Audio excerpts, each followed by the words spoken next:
Hurricane season just started, but Lowndes County Emergency Management is prepping city and county officials in the event of a storm. As we get prepared for hurricane season is to just make sure that all our partners know each other, make sure we're all on the same page, make sure our contact information is up to date, and just make sure that we all have the same information going forward.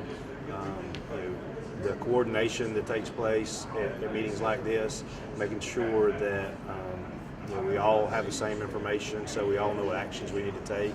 Officials are asking residents not to ignore warnings because Valdosta and Lowndes County are not on the coast, because we can still be affected by a storm. Impacts from hurricanes don't just stop at the coast. They continue for many, many miles inland.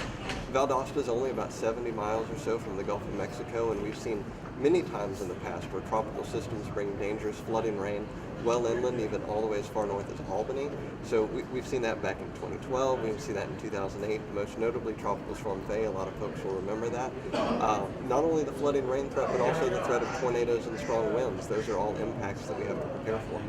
And what do residents need to be concerned about in the event that we are in the path of a hurricane? The most important thing to do, especially for inland areas, is learn about your risk from flooding.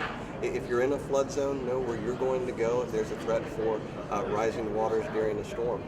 Not only that, if there's an increasing threat for tornadoes and you live in a vulnerable area for tornadoes, talking about mobile homes or structures that can't withstand the winds, have a safe place that you can evacuate to if a storm is approaching the area. You also want to listen carefully to the advice of the emergency management folks. Lowndes County Emergency Management is very good at getting the word out and letting people know when there's a threat in the area. For more information, contact Lowndes County Emergency Management at 229-671-2790.